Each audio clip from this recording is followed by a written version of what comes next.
On prend des nouvelles de notre équipe ici sur le territoire Lavallois qui fait partie de la Ligue de hockey junior 3A, soit le VC de Laval. Les annonceurs maison au Colisée lors des matchs à domicile, c'est Nick Arontou qui est de retour avec nous. Salut! Bonjour Alex. Séquence incroyable pour le VC. 12 victoires, 0 défaite, une défaite en tir de barrage au cours de nos 13 derniers matchs. Et pourquoi? On explique ça comment, là, cette magie qui opère? Travail collectif, c'est vraiment... Parce que c'est pas juste le Père Noël qui approche, là. Non. OK. Non. Puis même l'annonceur maison qui a une barbe qui s'enligne pour devenir le Père Noël, non, c'est pas moi, j'ai rien à voir là-dedans. C'est vraiment un travail collectif, un travail colossal, une séquence incroyable. Juste pour te rappeler, le 20 octobre dernier, on était, parce qu'on en avait parlé récemment, on sortait d'une séquence de 3 défaites consécutives. Depuis ce temps-là, 12-0-1, 13 derniers matchs, 25 points sur une possibilité de 6. On parle de 6 victoires consécutives sur la route. 6 victoires, aucune défaite, une défaite en prolongation, en tir de barrage à domicile. Fait qu'autant sur la route qu'à domicile, la troupe se porte bien. Se porte très bien. Puis notre défaite, c'était au terme d'une séquence de 3 matchs en 4 soirs. On l'a perdu en tir de barrage. Donc, vraiment une séquence incroyable. Moyenne de buts marqués par match, 5. On en accorde 2,6. Donc, c'est un très beau cadeau de Noël à donner aux partisans et aux joueurs aussi. Là. Exactement. D'ailleurs, je ne sais pas si c'était prophétique, mais tu avais dit lors de notre dernière chronique, la Ligue ne parle pas de nous. Et là, ça a changé. Là. Ça l'a changé drôlement. Je me suis réveillé le 12 décembre dernier avec un article, le premier article sur le site de Ligue Junior, Ligue de hockey junior 3 du Québec, qui parle du VC, qui est en première position au classement général. La veille, le classement est sorti au niveau de la Ligue de hockey junior canadienne. Donc, on parle toutes les ligues. Pays, là. Exact. Le VC se retrouve dans le top 20, en fait 17e. La Ligue donne aussi des mentions honorables. Fait qu'on arrive, nous, dans le top 20 avec une mention honorable. Je vais mentionner aussi qu'il y a 3 clubs qui ont reçu une mention honorable du côté de notre Ligue. On parle de l'Everest de la Côte-du-Sud, les Panthères de Saint-Jérôme puis les Condors du Cégep Beauce-Appalaches. Par contre, nous sommes la seule équipe québécoise dans le top 20.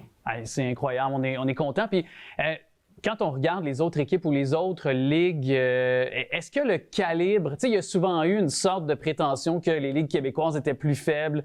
On disait les Bœufs de l'Ouest, puis le style de jeu est plus physique dans l'Ouest. Est-ce que on peut penser que le VC, si jamais on rencontre une équipe de ces autres ligues-là, du même calibre, qui est, comme on le disait, on peut rivaliser avec les autres équipes à travers le pays? J'ose croire que oui. En fait, ça va être ma découverte pour la prochaine année, de voir un peu comment ça se joue dans les autres ligues à travers le pays, voir le calibre, parce que je dois t'avouer, je le connais très peu. Ça a été une très belle surprise pour nous d'être classé, d'être entré dans ce classement-là. Je te dirais que c'était pas sur notre radar, mais à l'approche des fêtes, écoute, on ne pouvait pas demander. Mais ça ajoute de la confiance aussi. Là. Ça ajoute énormément. C'est ça. Puis tout ça, c'est aussi enclenché. On en a parlé un peu, mais tu sais, Bobby Dallas qui est arrivé, des hommes de hockey d'expérience aussi, ça amène. Tu sais, on sait que la confiance amène la confiance. Là. Quand on est bien dirigé, quand on a confiance en notre personnel d'entraîneur, souvent les joueurs achètent le plan de match aussi. Moi, je le vois. Je passe un peu plus de temps avec les joueurs, un peu avec le coaching staff aussi. Puis, c'est sûr qu'avec l'arrivée de Bobby Dallas, ça a resserré notre défensive. Nos gardiens de but performent mieux. Puis je vois aussi le lien qui s'est tissé entre les joueurs et l'entraîneur-chef Michel Barrette qui mérite sa part de brio, puis peut-être de bravo là-dedans. De bravo, là. exactement. Comme je te dis, c'est un ensemble, c'est toute l'équipe qui travaille bien. Tu l'as bien dit, le message est bien acheté, puis tout le monde adhère. Même si c'est pas des games faciles, c'est pas tout le temps des games les plus excitants par moment, l'équipe trouve toujours un moyen de bien performer. Puis de gagner aussi. C'est ça aussi l'important. On va se le dire, ah non, c'est pas important de gagner. Non, à un moment donné, on est dans le sport, on est compétitif, on veut gagner en bout de ligne. Je pense que ça, c'est pas non plus cliché de l'avancer. Et là, il va y avoir une pause avant les fêtes, là, pour les fêtes, c'est-à-dire, mais avant les fêtes, donc, dernier match ce dimanche. Dimanche, à 13h30 au Colisée Laval, on joue contre l'équipe avec qui on se bat pour la première place, donc l'Everest de la Côte-du-Sud. Ils viennent nous rendre visite et c'est le dernier match avant la pause des fêtes. Premier match au retour des fêtes, premier match à domicile le 7 janvier.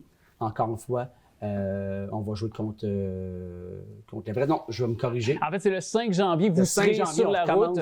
On recommence sur la route contre l'Everest.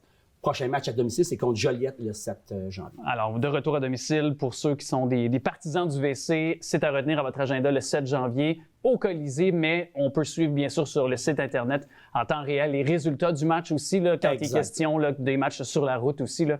Je sais que c'est mis à jour là, quand même assez régulièrement si on veut suivre les faits et gestes de notre troupe, les VC de Laval.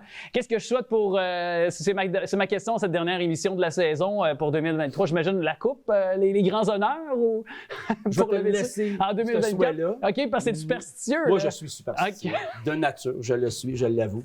Moi, je souhaite la santé à toute l'équipe, aux joueurs. Tu vois, on regarde les bobos qui commencent à ressortir. Ils ont joué beaucoup de hockey.